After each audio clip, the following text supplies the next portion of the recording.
Hi there. Welcome to the Open right here on BNN Bloomberg. I'm Andrew Bell. It's great to be back in the studio, although we had so much fun at PDAC, the world's greatest mining gathering. Thanks to them for being such generous hosts. Let's get to the big stories we're bringing you from the BNN Bloomberg newsroom.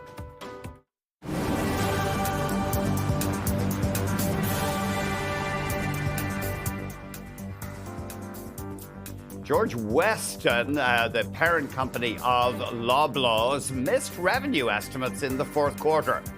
Toronto-based company operates Choice Properties and has that controlling stake in Loblaw, the giant grocer. The holding company says the drop occurred because the company's trust unit liability moved in an unfavorable direction. For 2026, George Weston expects earnings to increase due to results from its operating segments and use of excess cash to repurchase shares. Shares in Abercrombie and Fitch are dropping in the pre-market. The apparel retailer guided for a greater tariff impact on profit and a slowdown in sales growth in its full-year outlook. Fourth quarter same-store sales performance for the U.S. company also missed expectations, with growth at its Hollister brand failing to reach expectations. However, profit in the fourth quarter was slightly above estimates. And shares in SSR Mining soaring in the pre-market. This company, which is listed in Toronto as well, is selling its 80% ownership stake in the copper mine in Turkey for $1.5 billion US. The buyer, Cengiz, is one of Turkey's largest industrial companies. SSR Mining plans to use the proceeds for reinvestment, capital returns, and growth initiatives. The deal is expected to close in the third quarter. And look at that, U.S. futures pointing upwards, but it's been a rough week amid these widening attacks between nations in the Middle East. Scott Bessent, though, one of Trump's top lieutenants, indicated that 15% tariff isn't that far away. But of course, mostly fears of military disruption hanging over the markets. And there is a look at the TSX Composite. The surging oil price has provided plenty of support for Toronto stocks over the past couple of days. And there is oil. And you can see it's now down, but we did see prices blasting to the highest since 2024 yesterday on fears over supply. Apparently, that crucial Strait of Hormuz is still closed. Or I should say, ships are not using it because they can't get insurance. Let's have a look at gold futures. Gold up today. Yesterday it was hurt by a higher US dollar. Speaking of currencies, let's check out the loonie Canadian dollar, holding its own above 73 cents. And finally, Bitcoin. Bitcoin actually has had quite a rally over the past few sessions. You remember it was trading down in the 60s last week.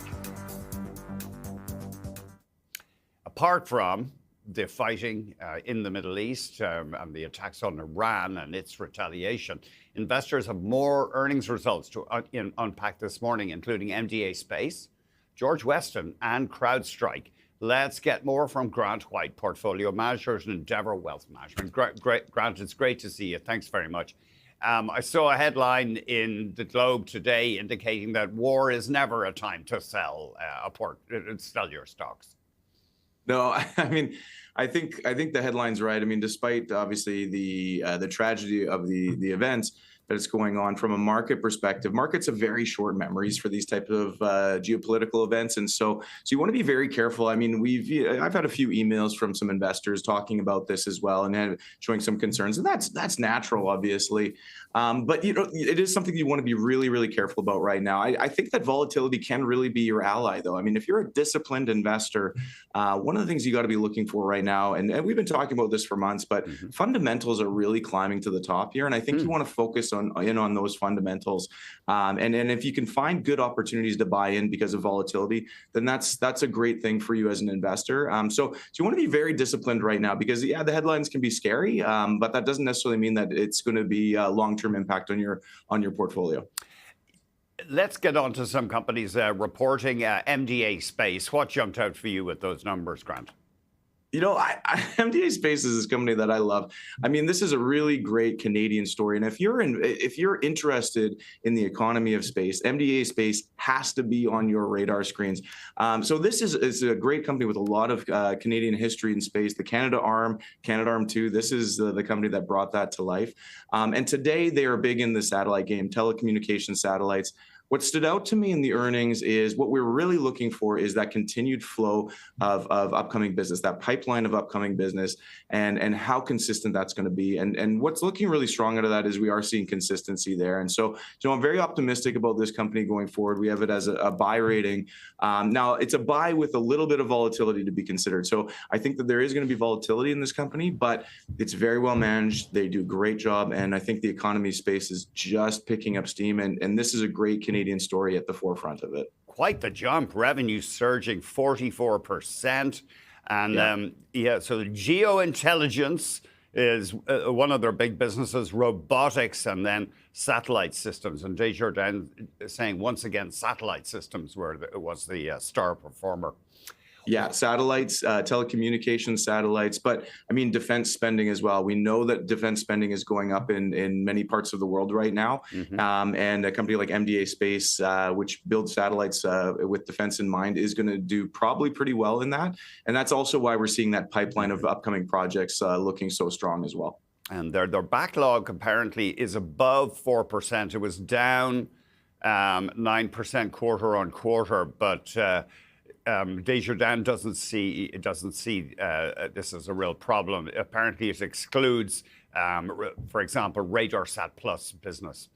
Yeah, we don't see it as a problem either. I mean, again, what we were looking for is consistency going forward and the ability for them to execute on that. And I think that that's exactly what we're still seeing from this report too. So still a very strong report from a great company. What about CrowdStrike? What should investors pay attention to there? Yeah, CrowdStrike is another really great company. I mean, they are one of the best in the game at what they do, cybersecurity. They are one of the best in the world at it. So it's a decent report that we saw from them. The real challenge we find with CrowdStrike is pricing more than anything. I mean, I think that they have great growth. We've seen that year over year, but that great growth is priced in at this point. And so what we're looking at there is, can we get in at a good entry point? Now, this is a company that if volatility does help us out and brings price lower, it's definitely a company that we're looking at very closely that we would be interested in. Right now, we just find it a challenging entry point just from the pricing perspective. But outside of that, it's a fantastic business. They've done very well, and we expect that they're going to continue to grow at a reasonable rate going forward. The George Weston, it's really the definition of a Canadian blue chip stock, controlled by the Weston family and Loblaw. They have that vast stake in that company. You reckon it's not that cheap?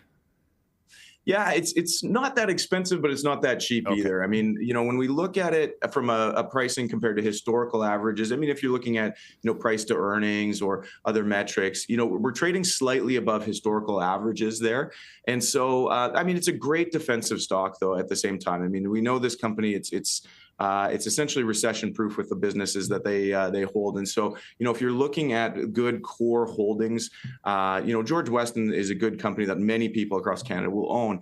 But in saying that, we don't expect that we're going to see a great growth uptick on it from a share price perspective, especially not at this price point right now. So it's a very good defensive stock. It's going to chug along. I don't see any concerns with it. I mean, the report was fine. It was okay. There was nothing that stood out to me that said, hey, this is something that we need to jump into at this point. So it's a good defensive stock that you can feel very comfortable owning. And if the price does come down a little bit, yeah, it's something we might add to. But just at this point, it's just a little bit expensive for what the company is. And when we're looking at yields on it as well, there's nothing super attractive on it. It's an okay dividend yield. If you include the share buybacks, you're closing in on about 3% total yield. But overall, it's nothing to write home about right now. I think there's better opportunities elsewhere. And finally, what are your thoughts on Apple these days?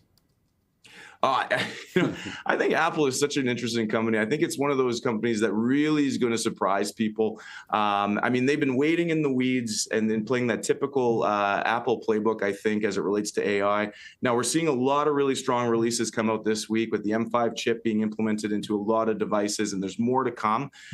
So I like Apple because I think it's the sleeper pick in this AI race. And I think with their user base, what they're capable of, what they've been able to execute in the past, and what I know they can execute going forward, I think they might be the ultimate winner in still being the ultimate entry point for AI for most consumers. And so with all that said, I think Apple might be a really great winner over the next year or two as it rolls out these new devices and implements AI into their system. They've been slow. We all know that. And I think the share price has been punished because of that. But I think that's also giving us an opportunity to look at this company again. And it's a fantastic business, as we know. So they've been rolling out multiple products. There's speculation that they're going to unveil, and maybe I'm even behind the eight ball here, a new lower cost MacBook today.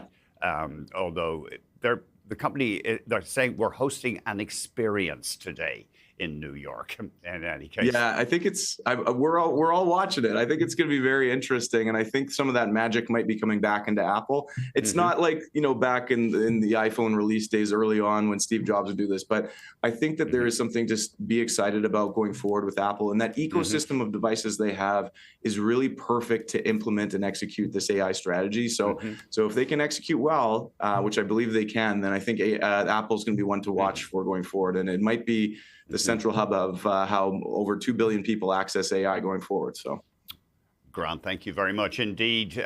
2 billion people. Grant White of Endeavour Wealth Management. Coming up, Global Affairs Canada is urging Canadians to avoid all travel to 10 countries in the Middle East.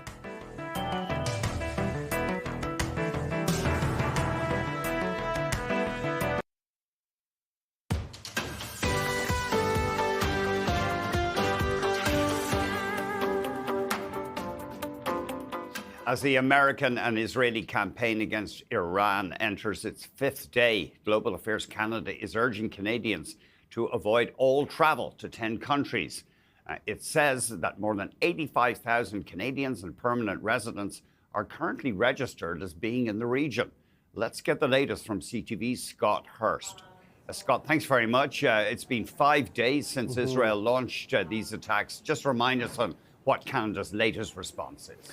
Andrew, good morning. As top U.S. officials are warning of a bigger wave of strikes in the days ahead, we are, after several days into his foreign trip, now hearing from the Prime Minister on the current situation in the Middle East and Canada's response. The Prime Minister is speaking from Australia.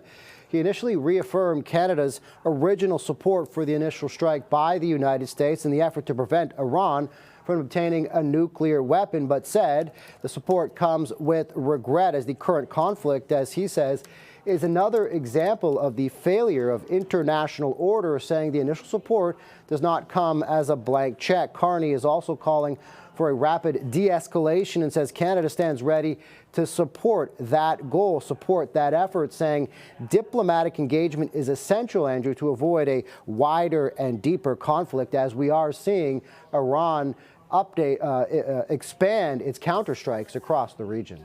And what are the plans, if any, for Ottawa to organize or coordinate evacuations?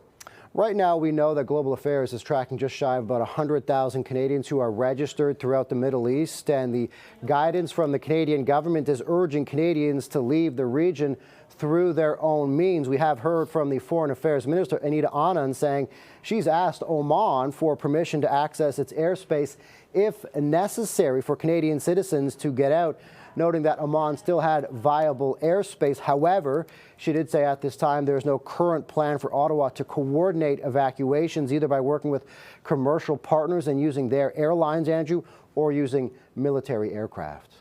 Thank you very much indeed, Scott Hurst, our colleague at CTV News. Really appreciate it, Scott. Okay, up next, we'll check out some of the stocks moving in the pre-market.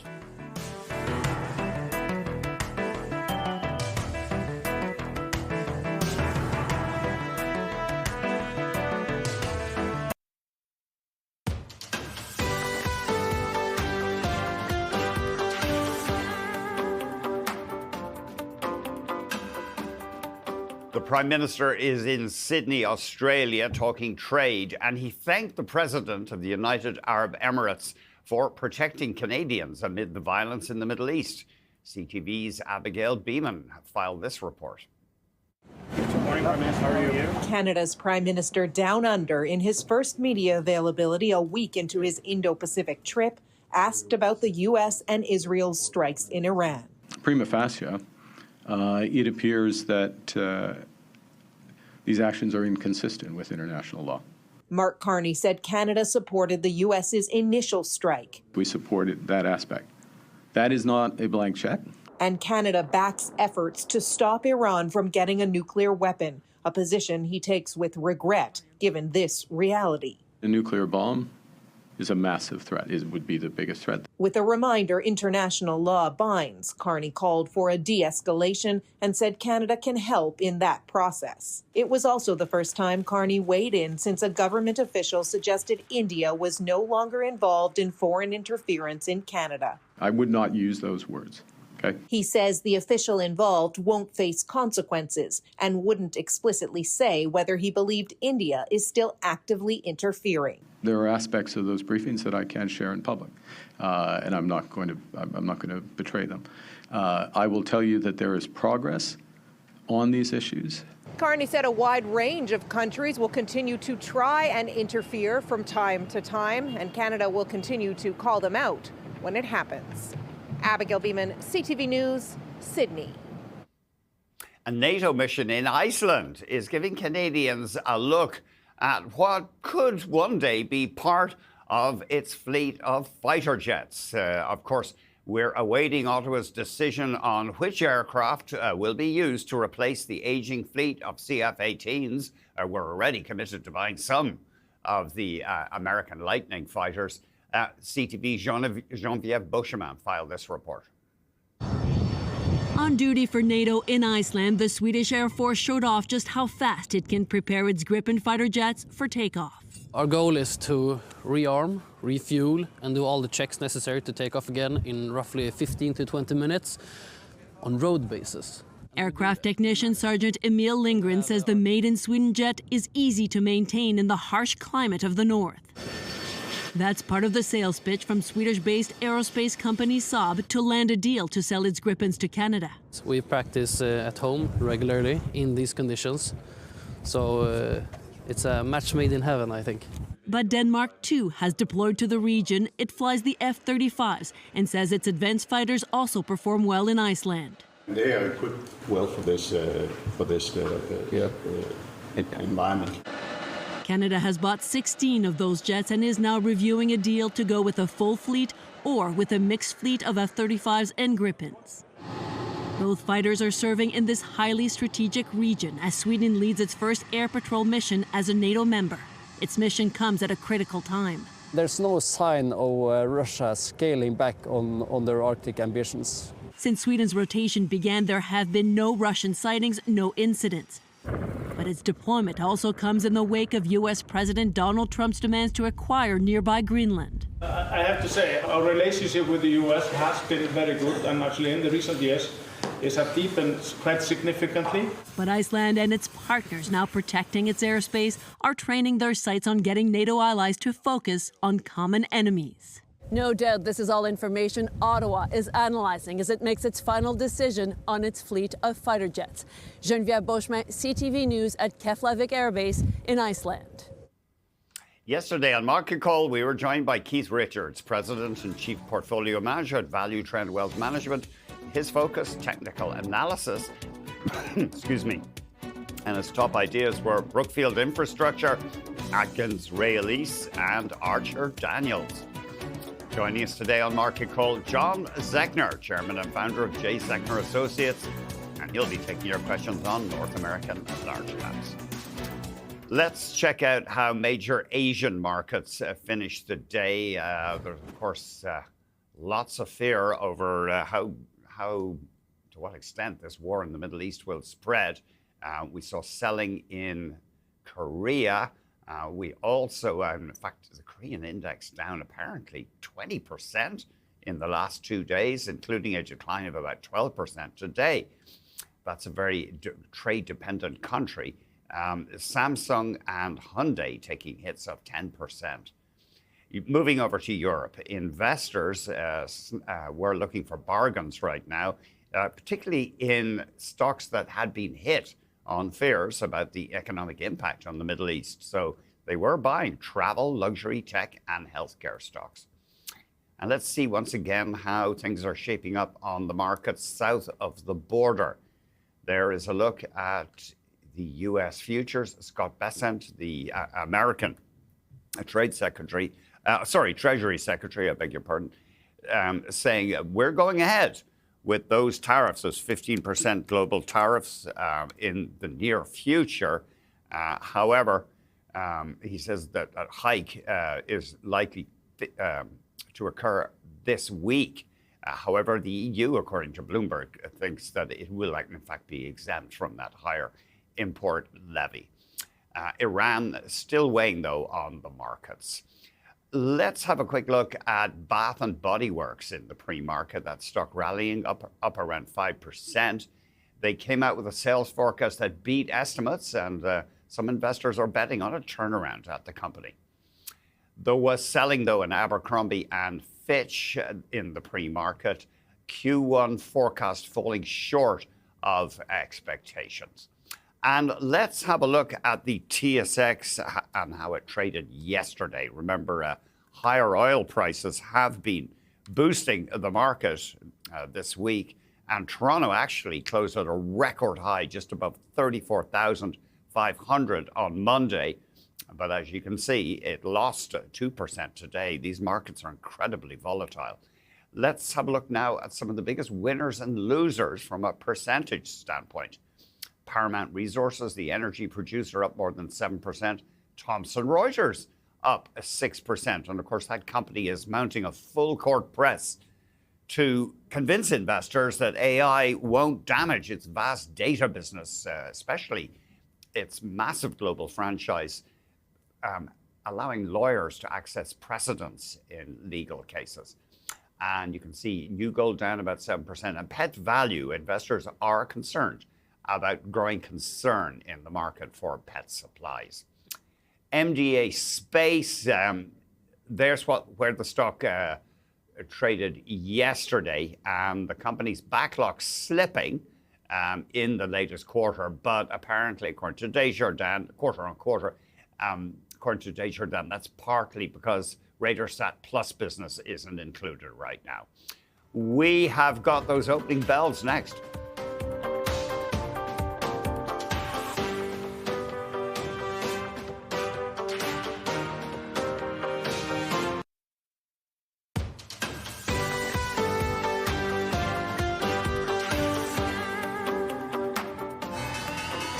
There you have it, the opening bells.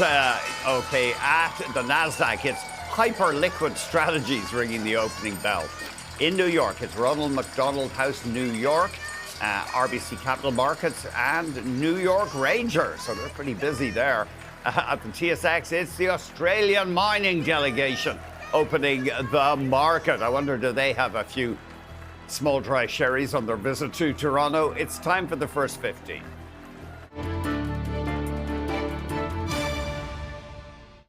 Trading's getting underway. Let's check in on the equity markets, which have been battered this week by concern over the impact of the Middle East war. And you can see the TSX opening higher, as are the big US benchmarks. And yeah, not a huge rally, but certainly investors curbing their fears over the impact of this war. But remember, Scott Bessent, the US Treasury Secretary, saying that they're going ahead with those 15% global tariffs. Some stocks of interest here. George Weston out with its numbers, and really not a big reaction here. This is not an operating company. It just controls Loblaw and has choice properties. Revenue at Loblaw and George Weston missing expectations very slightly. in the latest quarter. However, it was up, revenue up almost 10%. So they're not suffering. Now, this is an interesting story, AGT Foods, because they just went public, returning to the public market. And I think they are actually trading now, but I may be wrong because they had their first day of trading yesterday, and they're very big in pulse and legume crops, things called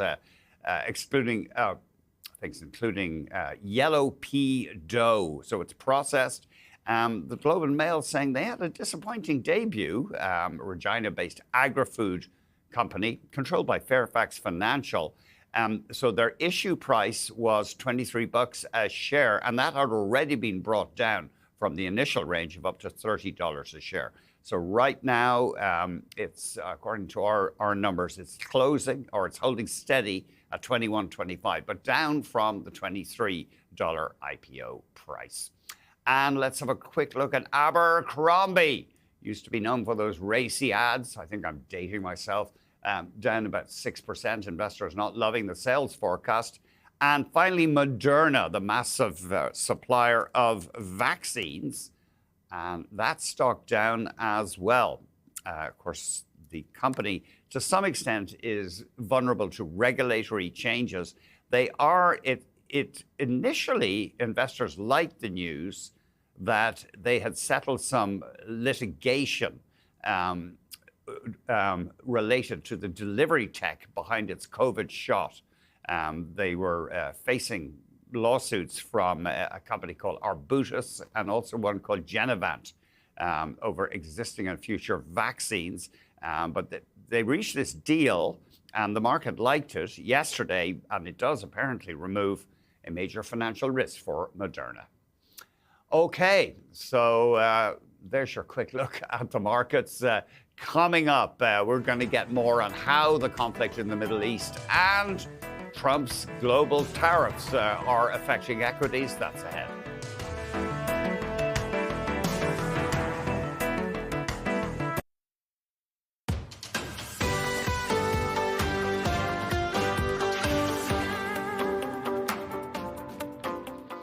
So markets up marginally today despite the tariff threat in Washington and ongoing violence in the Middle East as America and Israel continue attacks. We're joined now by Jimmy Lee, CEO of Wealth Consulting Group. Jimmy, thanks very much. Plenty of cross currents, there always are in the markets. What's your feeling first off about the attacks on Iran? What should investors bear in mind? Andrew, great to see you. Yeah, great to see you, and certainly lots of information for investors to assess. So far, it looks like investors have taken the war with Iran in stride. And while we've seen oil prices spike a little bit and a sell-off, we've had nice recoveries in the last 2 days where the market's recovered in the afternoon into the close. And today, seeing the market open positive, I think is a good sign. It could mean that we're, trying to find a bottom, or maybe we did. And so I think investors are, again, taking this in stride. And I think, we've had a few days now since this war started, and analysts have had a chance to reassess their views for 2026. And I think the consensus is still that even with this war and with oil going up a little bit so far, that, analysts are positive for potential good returns in equity markets in the U.S. and actually abroad outside the U.S. too. Are you understating the impact on the energy market? And I know crude is always very volatile, but we did see prices hitting the highest since 2024.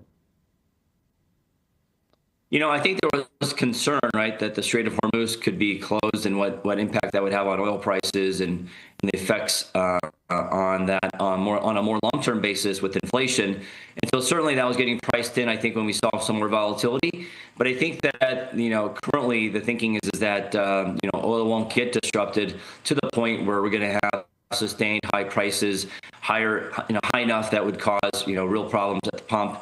and sustained higher oil prices. And so that's what I think investors are thinking about right now. So, on our side of the fence here in the United States, we think that, the markets will actually do well.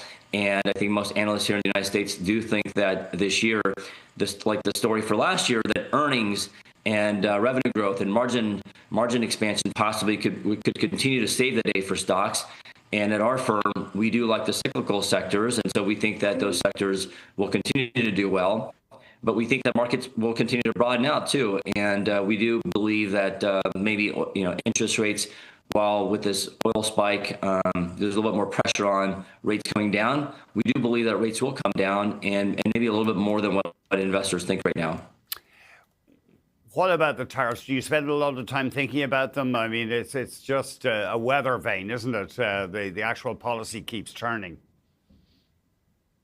Yeah, the tariffs, very interesting, right? So last year, I think April 10th was when the market bottomed off of Liberation Day, and it's been volatile with what's been going on with the Supreme Court turning down the initial the tariff, and now with the new tariff regime that is being put in, I think investors are confused, but I think for the most part, people are pricing in somewhere between 10, 15, 20% ish on tariffs, and that's what the analysts are using for their projections going forward for everything. And so I think that while there's a lot of noise there, and it could be very messy unwinding the old tariffs and implementing the new, I think that as far as markets are concerned, I think most investors are sort of through this. Now, I think there's probably more risk to that than what I just said, but I think that's where investors are standing with tariffs at the moment. You feel that the market will continue to broaden into things like small caps and overseas stocks or stocks outside the USA. Why is that? Just concerns over the hype on AI and the valuation of the big techs? Yes, I think that's the biggest story, even bigger than the war with Iran at the moment, is the sell-off that we've seen in software stocks and anything that could be disrupted by AI, and really looking at the terminal value of these companies, not what's going on currently today. So I think that's really upended the market. That, along with some of the private credit names that have lent a lot more to the software sector, I think that's what's really what investors are trying to wrestle with now, is how will AI really impact companies, and how do you value that? I think that's very confusing, and so I think there's a lot of speculation going on there. And I think the bright side of it is that I think companies that are using AI are going to start to report some good results. Now, how that affects jobs is another issue altogether. And so the uncertainty about AI, I think, is the bigger news of the day. It's interesting. Yeah, you mentioned private equity, and we have seen selling in some of the huge names in that space. Yesterday we saw some bottoming out in some of those names, and I think that's, again, another good sign. And at the end of the day, I think investors were selling a lot of the speculative areas of the market, in 2026, and buying as far as companies that are least likely to get disrupted by AI, really buying anything and driving those prices up. So I think investors are seeking areas that have more value, such as small cap domestic stocks. We think that small cap stocks rally with interest rates falling, and so will the tech sector. I think there's some tech names that have been oversold that I think are good potential buys for investors that are looking for a long term in some of those names. And so we think some tech is actually good on some of these dips. I would remind investors that in 2022, not too long ago, that the FANG stocks dropped an average of 46%. So we've been cautioning investors to not be too overweight these Mag 7 names. And really, technology's been underperforming, not just recently, but for a while. And so we do like those other, cyclical sectors like industrials, materials. We think financials will bounce back once they get through this kind of, shift with scare, the scare with AI. Thanks very much, Jimmy. Always great hearing from you. Jimmy Lee, CEO of Wealth Consulting Group. Just ahead, we're going to check in on the latest developments in Canada's aggressive new defense strategy. This country has big decisions ahead over how to replace aging submarines and fighter jets.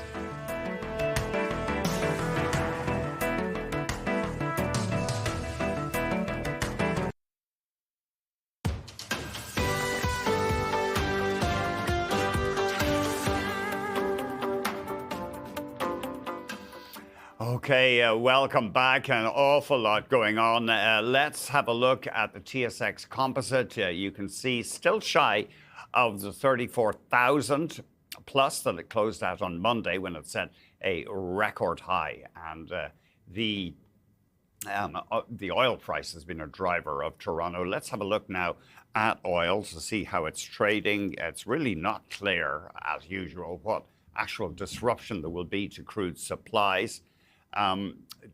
U.S. President Donald Trump is talking about escorting tankers, although it's apparently not 100% clear whether he has the legislation to do it, the legislative backup to escort non-U.S. vessels. There are more drone attacks.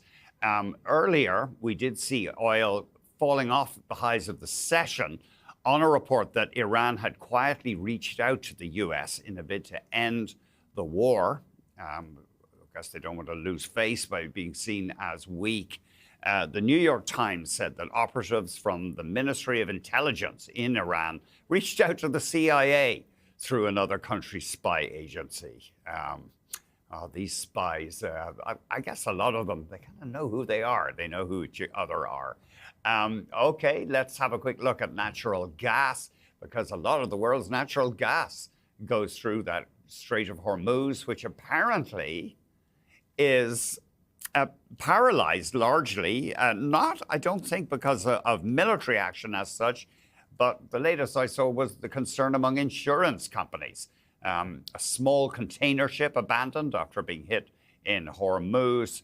And shippers apparently saying that Donald Trump's assurance that energy can flow freely with promises to guarantee insurance companies and stuff is only seen as a partial solution to the threat.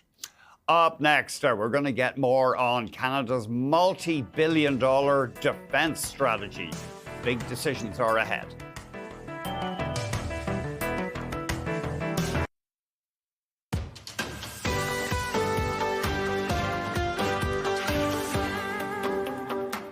Foreign Affairs Minister Anita Anand delivered a keynote speech to the Ottawa Conference on Defence and Security.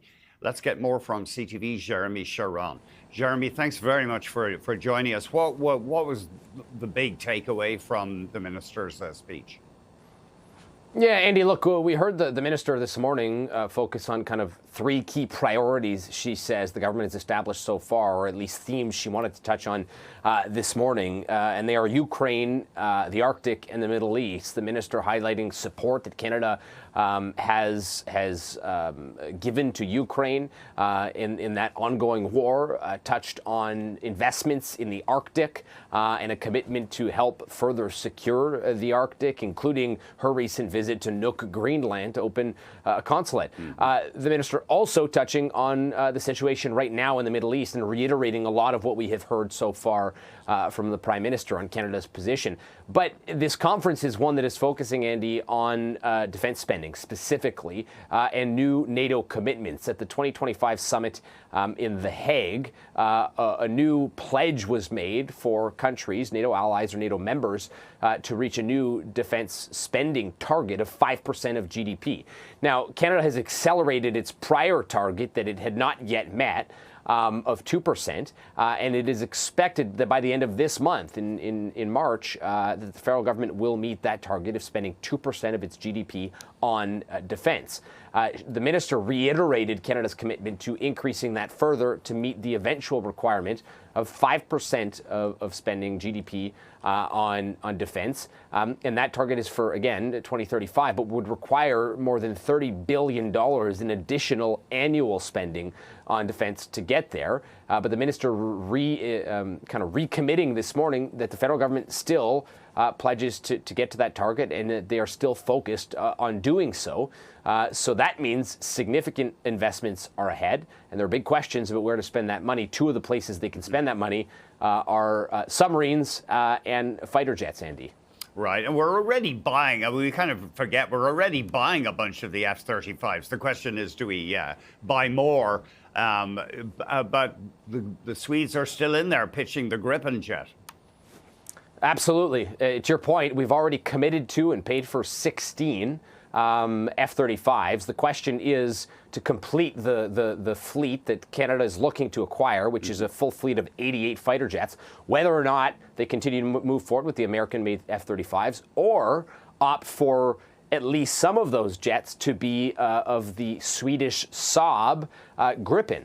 And so there's a review still in place on what to do moving forward when it comes to acquiring that full fleet. It is not clear at this point when that decision will be made. What we do know now is that we are much closer to a decision on the submarines. Canada is looking to acquire a fleet of 12 submarines. March 2nd, so just days ago, was the deadline for companies to submit their final applications, if you will, or proposals. And we know that two did so, German's TKMS and the South Korean Hanwha company. Those are the two options that are on the table. CTV News has learned that June is roughly when we're expecting a decision to be made.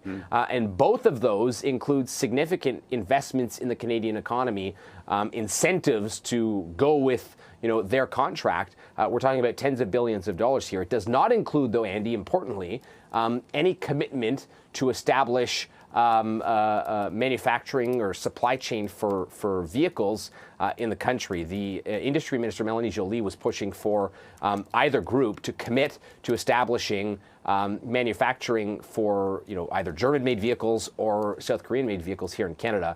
That is not part of either proposal, we have learned. Thank you very much. Really appreciate it. Okay, yeah, a lot of money is going to be spent on defense. And of course, they can't tell us about a lot of it because it's a secret.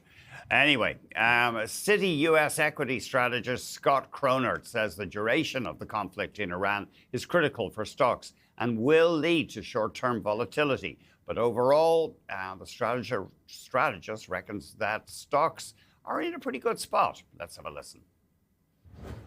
Duration of this particular conflict matters, but also I like to use this phrase, duration of the duration. So, if it's a 7-day event, okay, we look at the shorter term ramifications of it and we can look through those. But if it becomes a 30, 60 or longer, then the question becomes, how much confidence do you have in extending even beyond that? My point here being is that the market's going to react as they are to the immediate consequences of this, which is the oil price spike and the potential implications of that through the macroeconomic variables that come into play. The moment you get a confidence that there is a line of sight towards the end, then you can begin to discount out the other side. We're not there yet. That's what we're watching for every day. Is there an issue, though, given, since we're talking duration, about the duration of this bull market coming into this? All of the issues that have started to crop up, people concerned about the K-shaped economy, people concerned about private credit, people concerned about AI valuations, people concerned about the return of tariffs, if you will. Does that then factor into market sentiment when you overlay whatever's going to happen in the Middle East? I think absolutely. I mean, and that's one of the storylines here is that, we have been dealing with any number of influences. More recently, it's been the AI disruption. It's been can you earn a return on your AI infrastructure investment? And the list goes on, right? And so we've had that wall of worry, if you will. Our argument has been those are much longer term implications that the market is pricing in very short term.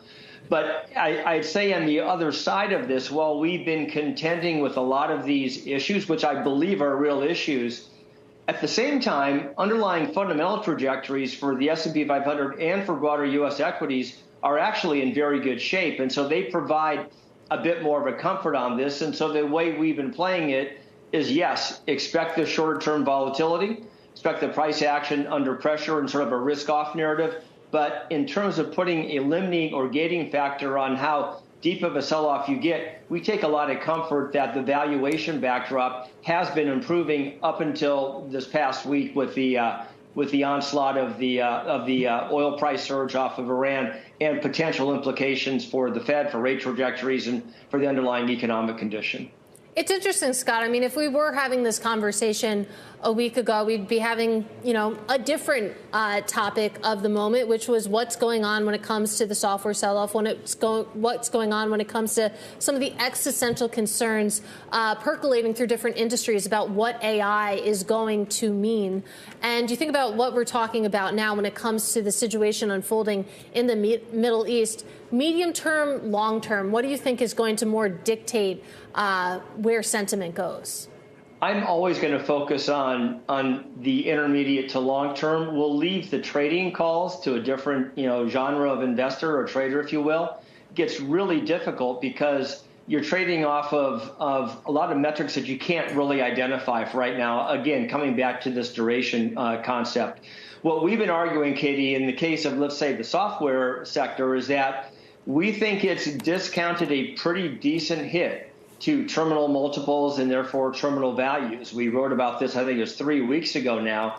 And since that point, the software industry group has sort of found a bottom here. Now you're seeing it actually as a place to go because a lot of negativity has already been priced in, given that near-term fundamentals still look and feel okay. So and from my perch, we're always going to fall back on the longer-term ramifications of this. And then, use that structural view, pull it back to shorter term as deemed appropriate.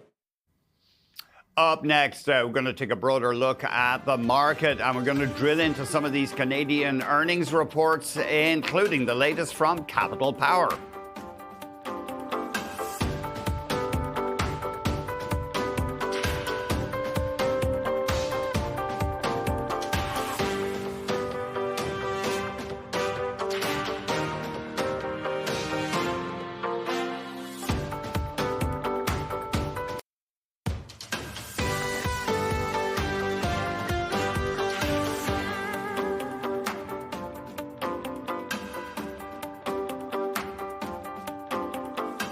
Welcome to the second hour of the Open. Let's check out some of the big stories we are bringing you from our newsroom.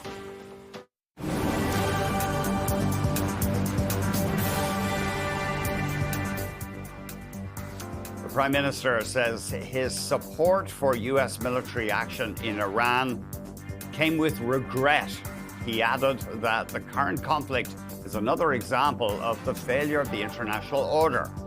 Speaking at a news conference in Australia, Mr. Carney spoke about the need to prevent Iran from acquiring nuclear weapons.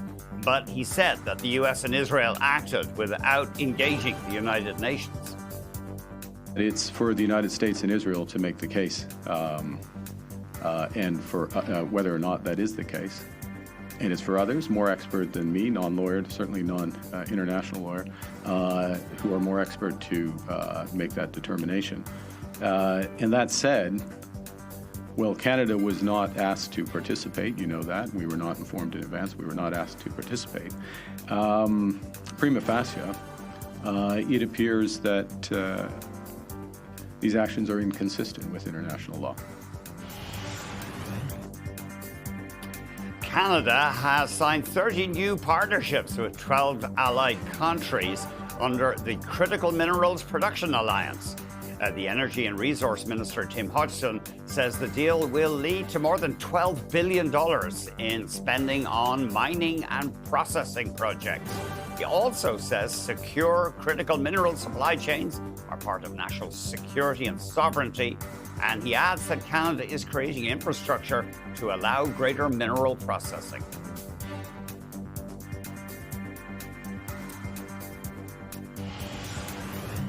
And we're watching shares in MDA Space today. That stock has practically doubled in the past year. The company logged higher profit and revenue in its fourth quarter amid increased defense spending. In fact, revenue jumped 44% from a year earlier, boosted by the company's satellite business. And here is a look at the TSX in early trading. It is moving higher, still shy of Monday's record high close of 34,541. That, of course, was inspired in part by higher oil prices. Our market, though, surging more than 35% in the past year, excluding dividends. And let's have a look now at the U.S. markets. They were shaken yesterday. In fact, but they're rallying a bit today. As of today, according to my Bloomberg screen, the S&P 500 is down 0.33% so far this year. The Nasdaq down about 2.5%, but Toronto up almost 7%. Plenty to unpack today, trying to make sense of the markets. We got the Middle East conflict, and we got earnings from some Canadian companies, including Capital Power, the electricity generator. Let's bring in Gavin Graham, Chief Investment Officer at Spire Wealth Management. Gavin, thanks very much indeed for joining us. Thanks for having me, Andrew. Start off with your thoughts on Iran. I mean, we've seen wars in the past. The stock market drops briefly, but often, nearly always, resumes its upward course. That's true. And I think all the studies that have come out since the Iran conflict effectively say that it's usually over as far as the effect on the markets is concerned within a few weeks, unless it actually turns into something much more serious. After all, here we are, Andrew, 4 years plus since the invasion of Ukraine, and the markets, after some initial uncertainty about things like gas supplies for Europe, have effectively, I won't say ignored it, but it's part of the background. And here with Iran, it looks as though we will see supplies of oil coming on, even if the Strait of Hormuz remains interdicted.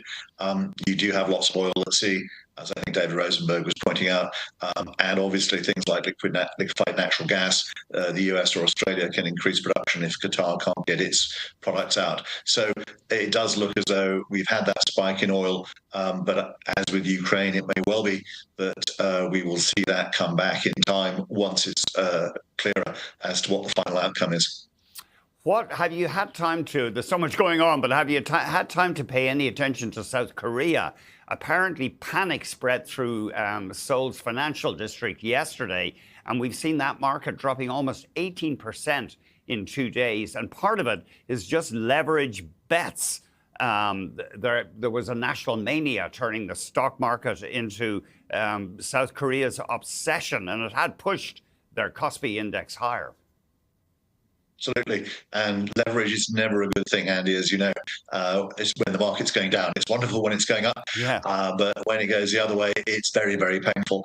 You might actually make that point about other markets, including North America, where we've had those, one-day options, which effectively you're just betting on, is the market going to be higher at the end of the day, which is a complete coin flip. So Korea, you had both as you say, a sort of gambling mania, and a market that had done exceptionally well. I think it was one of the best performing, if not the best performing emerging markets. So it's unsurprising that it's come to a screeching halt. But leverage is never a good thing. And you want to be very careful if you see things like very old-fashioned, but the margin balances, people borrowing to buy stock going up on a steady basis. There's a derisive name for these small speculators. They call them ants, apparently, and there were 14 million of them. And interestingly, people were unable to sell their stocks online, so they all rushed down to the brokerage office downtown and tried to do it the old-fashioned way. Do they still have brokerage offices that are open? I mean, that's the amazing thing. You try walking into an office and finding a real person. But again, it's liquidity. It's very, very important. And when you don't have it is, always at the worst time. You want to sell and you find that you can't. Which is what's been happening in the private credit market as well, actually, with various funds being gated because they are in assets that may not be the most liquid. And then when people want to start getting their money out, and more people than usual, they find they can't. Yeah, this weakness in private equity as well in the United States, as you say, casting a shadow over that aspect of the market. Give us some thoughts, if you would, on Capital Power, the power generator.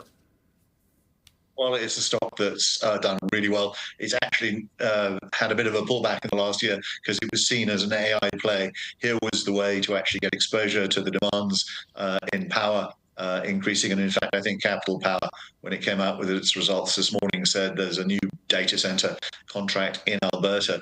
As it is, you're still up 24%, although down somewhat from the highs towards the end of last year.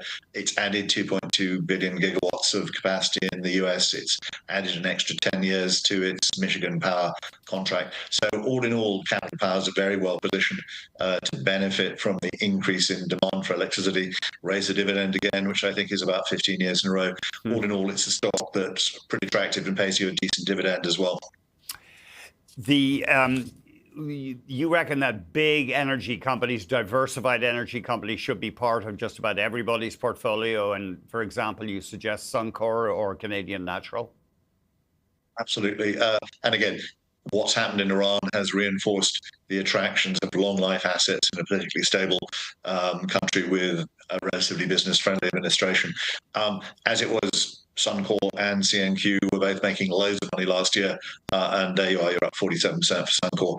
CNQ's up about the same amount again, because they're able to produce oil at around, I think it's mid-20s US dollars a barrel. So even with oil under $60 a barrel, they were very, very profitable. Now with oil obviously over 80, they're making lots of money.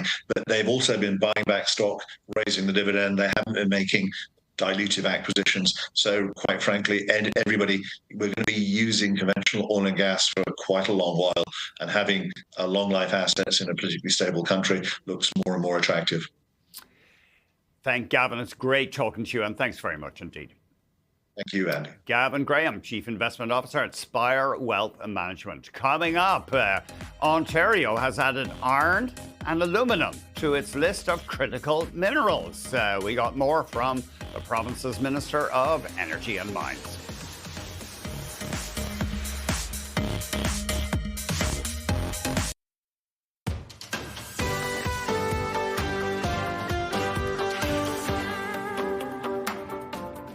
Ontario says high-purity iron and aluminum will be added to its critical minerals list. The government says the new classification will boost projects tied to those metals. We got more from Stephen Lecce, Ontario's Minister of Energy and Mines, and he discussed what this designation actually means. We're moving where the puck is going when it comes to the demand, the doubling of demand of both of aluminum and of high purity iron, particularly for defense applications and military applications. We recognize that the governments around the industrialized world and NATO will be more than increasing in funding and defense purposes to 5%. And so we want to make sure that we have all the minerals ready, fully funded, fully supported and permitted in order to enable more expansion, extraction, and yes, processing in the province of Ontario. So it's a signal that we want to give prioritization, be it for green steel production or, of course, for aluminum, which is so necessary for aerospace, automotive, and defense sectors as well. So does it give government support in funds to producers of these metals? It provides regulatory certainty. We're trying to create a permitting regime that gets to yes. We were the second slowest in the OECD. We've emerged through our permitting reforms, our one project, one process initiative, to one of the fastest in the G7. In fact, the Fraser Institute put a report out last week.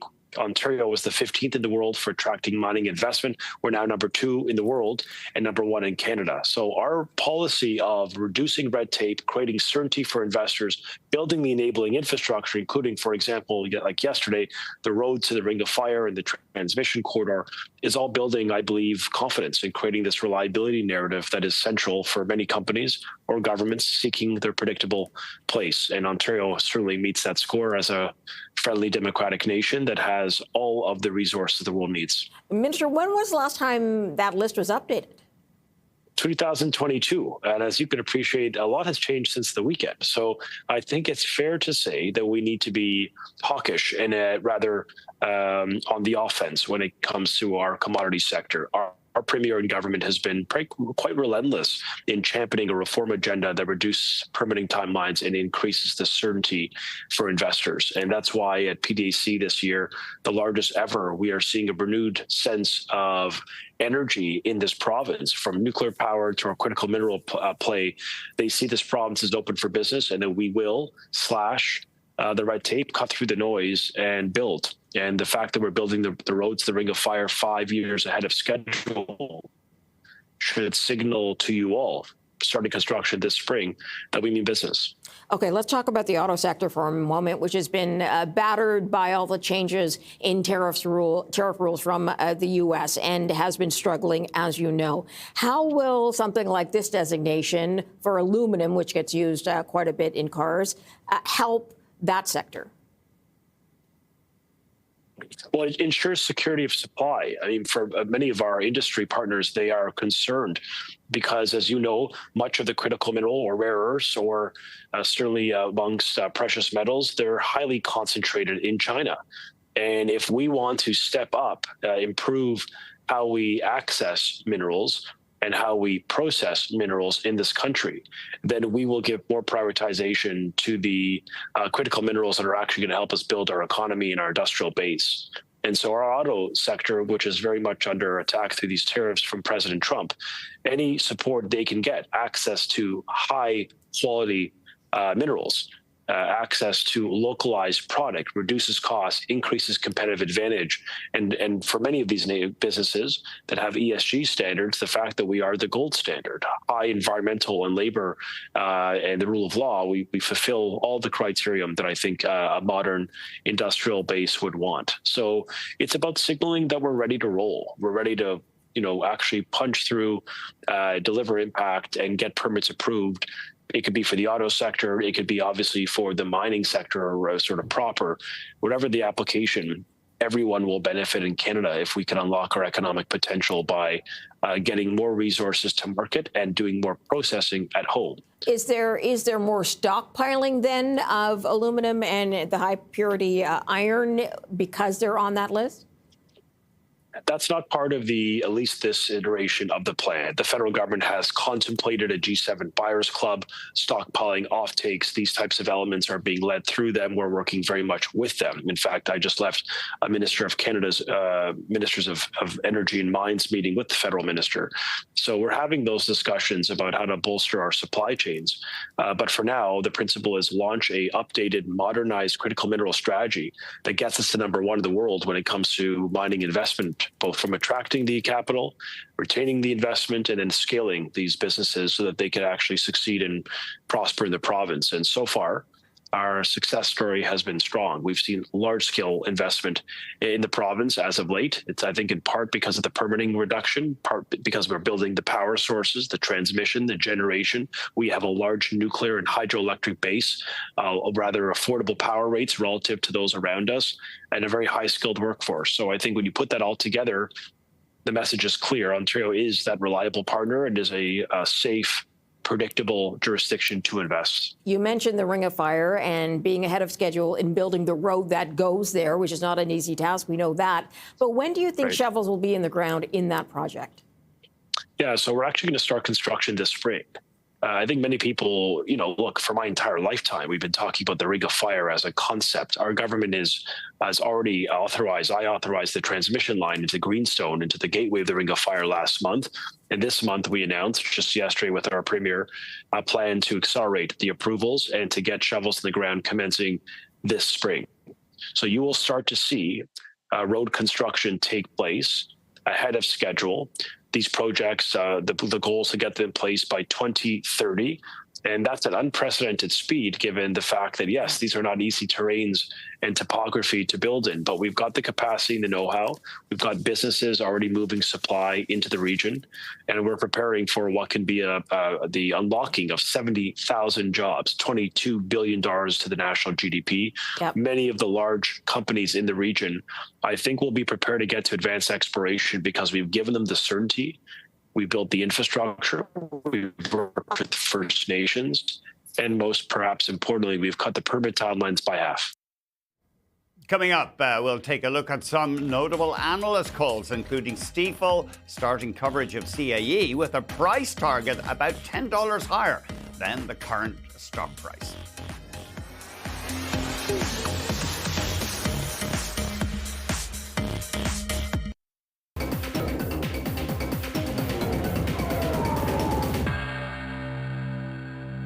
Stifel has started coverage of CAE with a buy rating and a price target of $50 Canadian.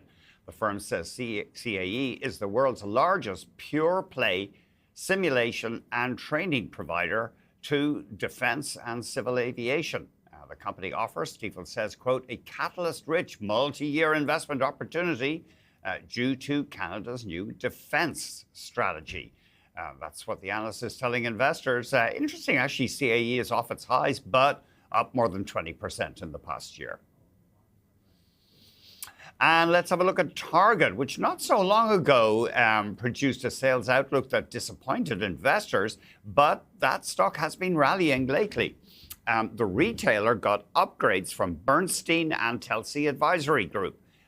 Bernstein analyst Jihan Ma raising the recommendation on Target to market perform, hold from sell, arguing that the risk-reward skew is more balanced after management announced initiatives across merchandising, stores, and labor. However, the analyst says this remains a show-me story, whether all of these initiatives yield results, but this year may be the best opportunity for TGT to kick off a turnaround.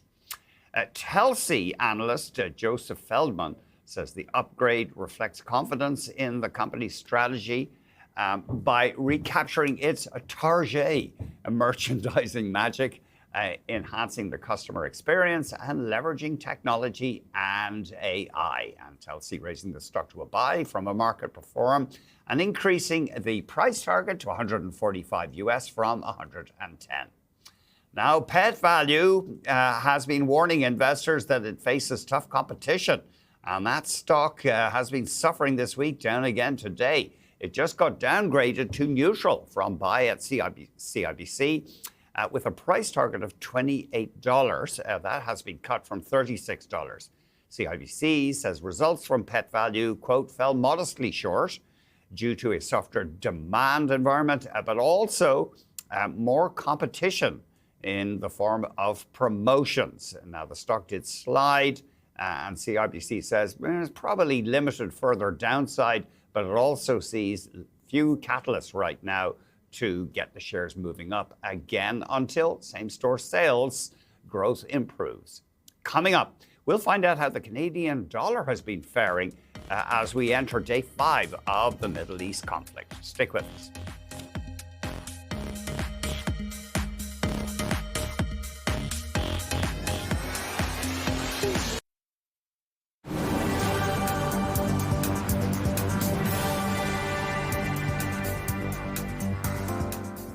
Shares in SSR Mining surging today, up 13%. This is a Canadian precious metals producer.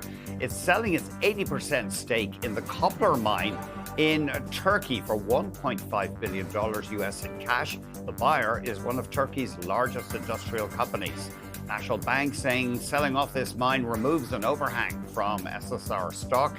The company plans to use the money for reinvestment, capital returns, and growth.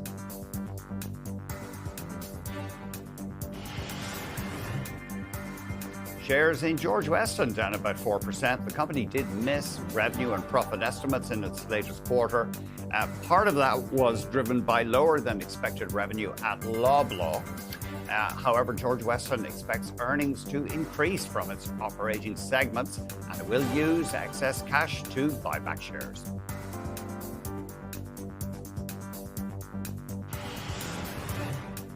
More than a dozen Canadian and Australian pension giants have signed a deal that's said to be the first of its kind to increase investment between the countries.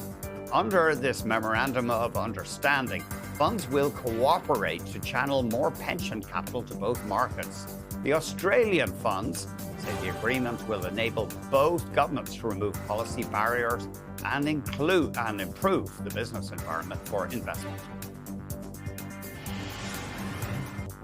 And there is a look at the markets. We're seeing something of a rally today after selling, particularly yesterday. In Toronto, the big traders right now include Canadian National Railway, actually slipping a little bit, down about 50 cents. Suncor flat. Manulife higher, Constellation Software higher, and Shopify also moving up. Shopify, a heavily weighted stock. And just in U.S. trading, big traders, as usual, NVIDIA topping the list. It's ahead almost $3 right now. Tesla is up 2%, Micron Technology up about 4%. So we're seeing strength in those big tech stocks, except Alphabet. It is down and Apple is down, but Meta is higher up, almost 2%.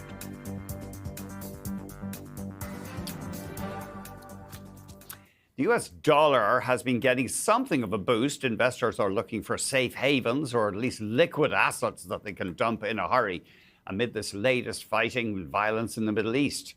Meanwhile, the Canadian dollar is trading near its lowest in a month. The Bank of Canada, of course, is contending with a sluggish economy. Let's get more from Jayati Bharadwaj, head of FX strategy at TD Securities. Thanks very much indeed for talking to us. I really appreciate it. Start off with the US dollar. Maybe we could put up a one-year chart for the dollar index. Oh, I'm not sure. Are we hearing Jayati? We may. Okay. Hi. Thank you so much for having me. Go ahead. The dollar has been behaving like a safe haven, and that's primarily related to the nature of the shock. I will not go as far as to say that the dollar is the only safe haven in town, but I think the nature of the shock is such that the U.S. is a large closed economy. It's energy independent. It's geographically isolated from the conflict in the Middle East, which unfortunately impacts a lot of the oil-sensitive economies and the importing regions in Asia, including Europe, which is why, given the nature of the shock, the dollar has been able to behave like a safe haven again. Already, markets were very, very short the dollar at the start of the year, and this just paved the perfect way for that to see a correction, where we're now seeing a positioning clean out and correction go through markets, where people are now paring back their short dollar bets in anticipation of the war potentially continuing on for a few more weeks. Yeah, there was a report earlier claiming that the Iranians had quietly reached out to the Americans. Iran denying that, but of course it's easy to deny things done in secret. So is it liquidity partly? Do people just go to a big currency like the US dollar when they're uncertain? Yes, traditionally, dollar has been a safe haven asset. It has deep and liquid markets, so including treasuries.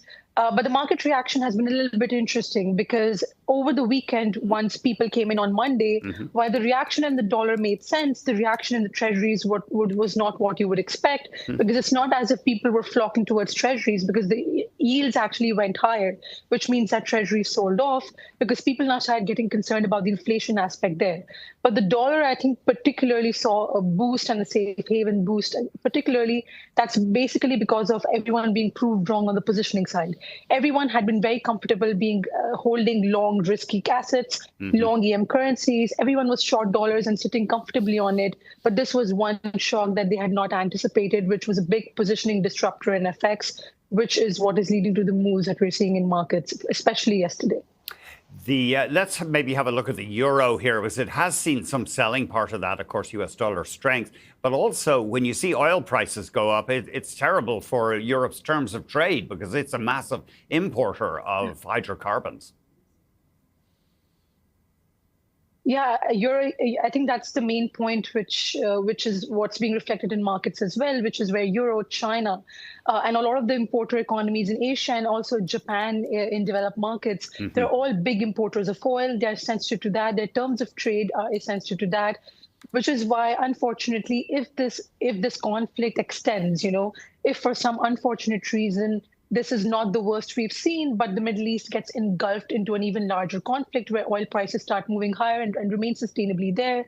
I know markets are getting concerned about the inflation aspect right now, but eventually for these economies, particularly the ones I just mentioned, it will very quickly roll over into a growth shock and a growth concern, where central banks would be left with a very, very hard task of choosing to balance one or the other. But for these economies, the growth shock will also become significant the longer this lasts. I don't think we have a chart for the South Korean currency, the won, but it has dropped against the US dollar, or did, to the lowest since the financial crisis. Partly, I guess that's because of the stock market sell-off in that country. Yes, I think for the Korean won and a lot of these small Asian economies, they've had a lot of currency inflows being impacted by what is the equity sentiment in those markets, which is why we have been tracking the ETF flows into and out of South Korea very actively as well. And definitely, while up until last week, a lot of people were very bullish Korean equities. Korea also benefits from the AI tech story as well. A lot of people were seeing the Korean won as undervalued and were wanting to go long that. Unfortunately, all of this completely flips that because number one, the risk sentiment channel has been hurt, which unfortunately does not bode well for the Korean won, neither on the equity landscape nor on the FX. And unfortunately, the Asian region as a whole tends to be very linked to the China outlook.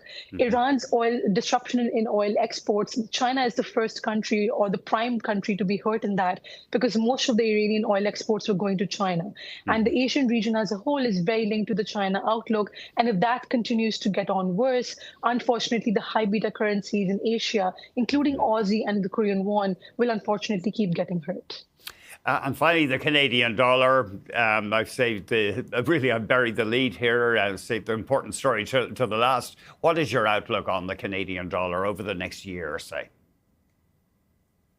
So we are bullish the Canadian dollar. Our baseline still assumes that the current conflict will not last more than a few weeks because it does not benefit either side to keep dragging this on, particularly in a midterm election year where the US administration really needs the Fed to cut interest rates so that they can shore up their approval rating, especially when there's concerns around affordability in the US. So our baseline remains that this price action and risk premium you're seeing in markets will potentially subside in a few weeks. And outside of that, we're very bullish the Canadian dollar. We do think that a lot of gains can be seen in CAD in the back half of the year once the USMCA negotiation risk is out of the way. We think that obviously July 2026 is a deadline, but there's no hard deadline. But even if that were not to be met, we don't think that the trading relationship between the two countries will be altered or hurt in any significant way.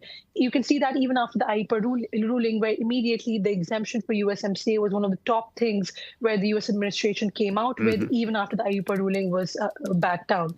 That is a very strong indicator that there's enough people on both sides who view the trading relationship as important and who will want to keep it. So once that uncertainty is out of the way at some point this year, we think that that's going to bode well for sentiment. We also have a lot of fiscal easing that was done in Canada last year and monetary easing, which we think will uplift GDP by 0.8% this year. So all of that bodes well for CAD to really rally, and that scenario is something we see which will come in the back half of the year. And we have dollar CAD going down towards 132, or CAD versus the dollar going back towards 76. So that's a relatively bullish outlook for the CAD versus the street. Sorry, just remind us, 132, what is that roughly? For dollar CAD. Yeah, 132. So 0.76 for CAD dollar. Compared to about 73 cents right now. Thank you very much, Jyoti. Really appreciate it. Jyoti, Barrett Watch, Head of FX Strategy at TD Securities. Coming up, Hot Picks, we're zeroing in on 3 names in healthcare. That's ahead.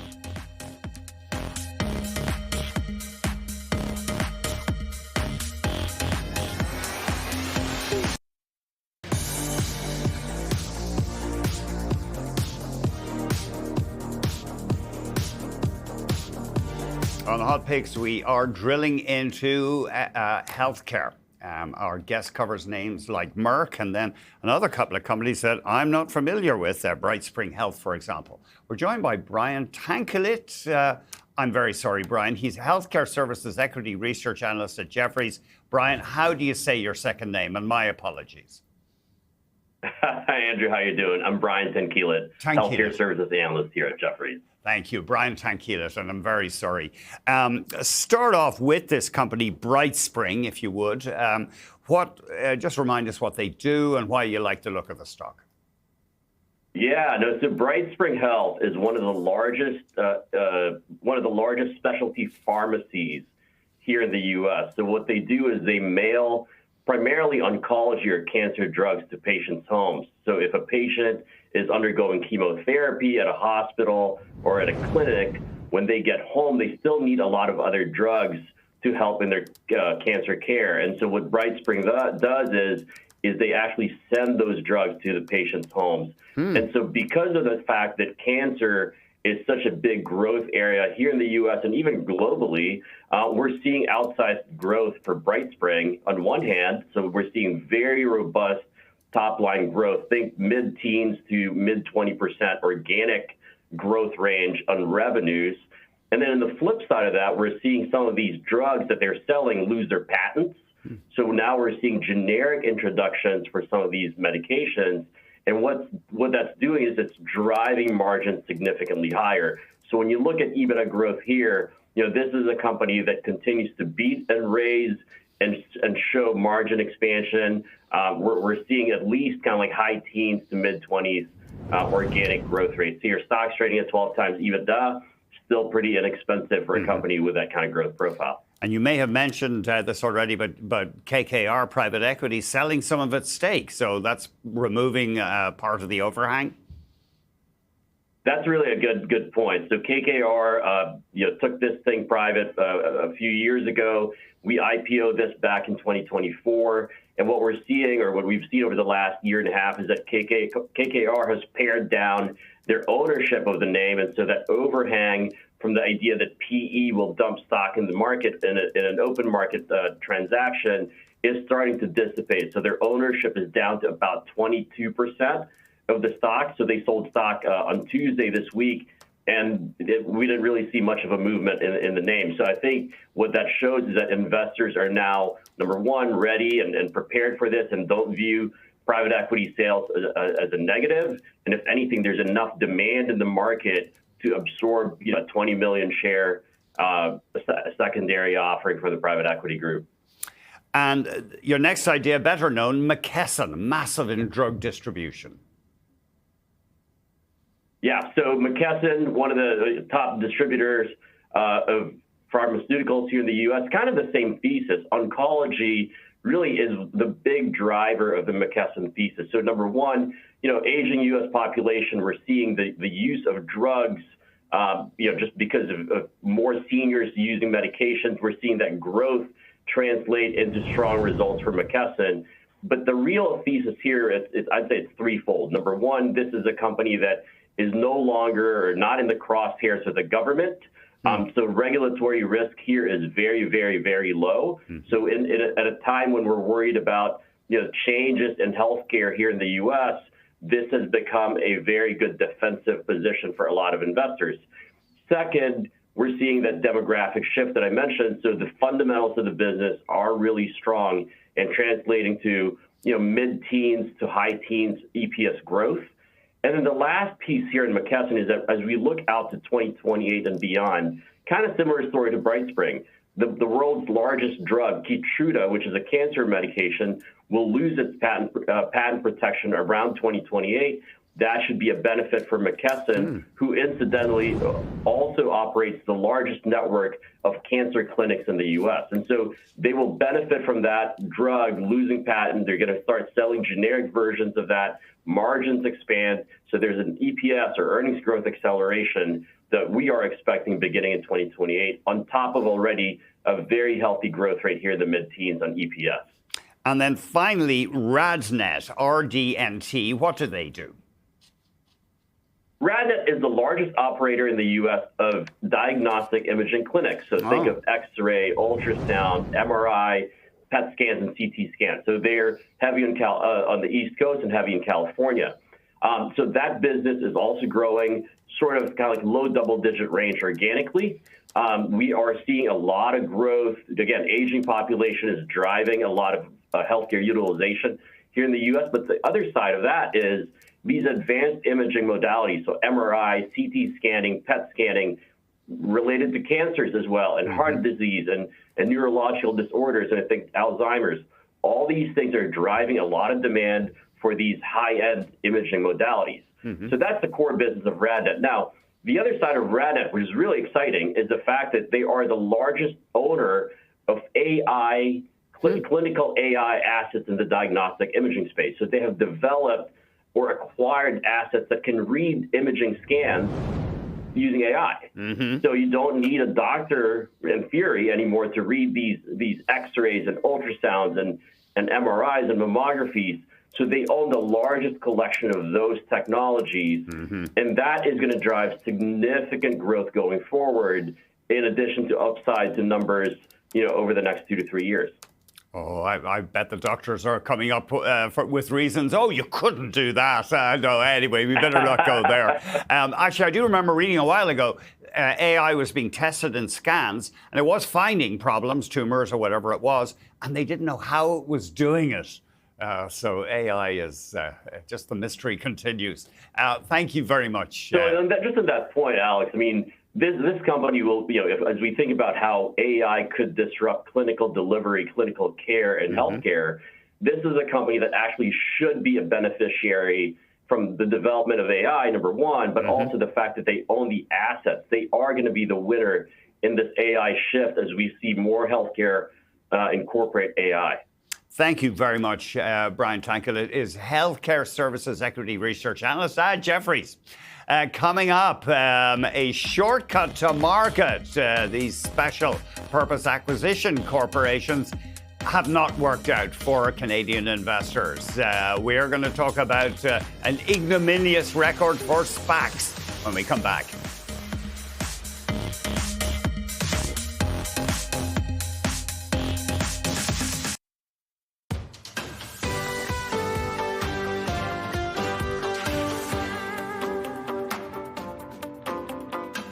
Okay, so after the pandemic, we saw a flood of these special purpose acquisition companies going public.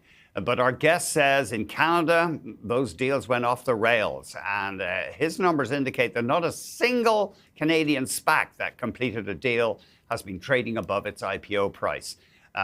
There's a fear here that this entire market has just turned into a fiasco for investors. We're joined by Dan Wilson, Associate Dean, Chair in Business Law and Regulation, Faculty of Law at the University of Calgary, but also Scientific Director of Financial Markets Regulation at the School of Public Policy with the University of Calgary. Thanks very much for joining us, Dan. Thanks for the invite, Andrew. So just remind us, these things were shell companies. They raised money, but there was no indication to investors as to what they'd actually do with it? That's correct. It's initially an American concept that we imported back in about 2014, and the investors invest in a blind pool based on the history and reputation of the investors. They may know the general industry that the founders are targeting, but they don't know the deal that's to be done. And your numbers indicate that these things have not been successful for the investors who bought them. Yeah, when you gather all the data, there was 28 SPACs done in Canada from the inception of the program. And as of today, not a single one of those SPACs has completed a qualifying acquisition and continued to trade above its IPO price. Right. Some got wound up during the process? Yes, 7 of the 28 were wound up without having completed a qualifying acquisition, which is the transaction by which they acquire an operating business and become a grown-up public company. Those ones that are unwound, the public investors get a full return of capital, plus a small, say 1 or 2% premium on the interest earned in a trust account.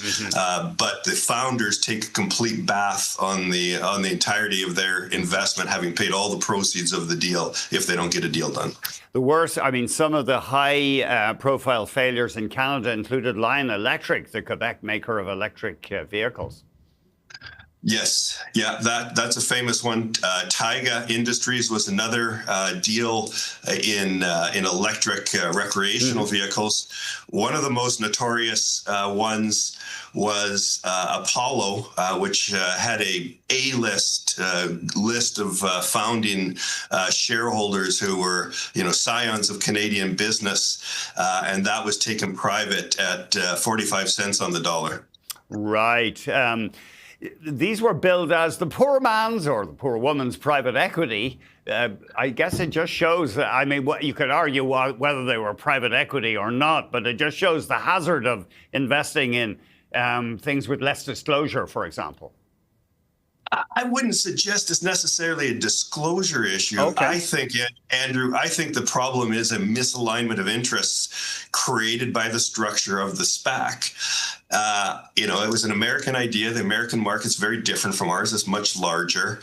And, my belief is the issue in SPACs is structural, and it arises from the all or nothing outcome that it creates. Mm-hmm. If I'm a founder of a SPAC, I am given the right to acquire up to 20% of the transaction on a post-deal basis at nominal price. And if I don't get a deal done and the SPAC is unwound, which is called a de-SPAC transaction, I'm out the entirety of my investment. I pay the non-escrowed portion of the commissions. I pay all the costs, the legal fees, the operating costs, due diligence costs. I'm completely out. Whereas if I get a deal done, any deal, I can actually be in a profitable position on my investment, even if the SPAC trades significantly below its IPO value. So it's only the public shareholders that are out and not the founders. And so for me, that just creates a perverse incentive to get a deal done. Oh, that's interesting. There's some evidence that if you buy into one of these things and they do the deal and the stock runs up, you'd be well advised to just get out and sell?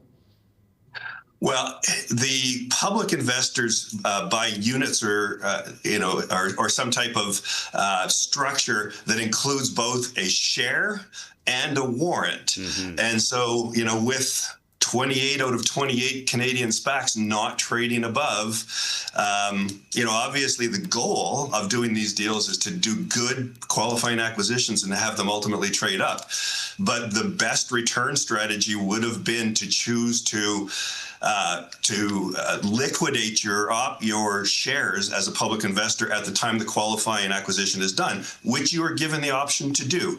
Every public shareholder is allowed to redeem their shares and get out of the deal at 100 cents on the dollar with no return, but they're allowed to keep warrants in the deal. Mm-hmm. And so the best deal would have been get out of the deal, hold the warrants as free upside, and not be a long-term investor. And to me, again, that's not aligned with with the long-term investment structure that is for the best public companies, the buy and hold strategy that we want to see in the Canadian markets. Mm-hmm. To generate good businesses over a longer period of time. We've only got about a minute here, but the Apollo SPAC was renamed Acasta Enterprises. Can you tell us what happened there? Well, that's a fascinating deal because, as I say, there was very well-known, very successful Canadian business leaders that were part of it.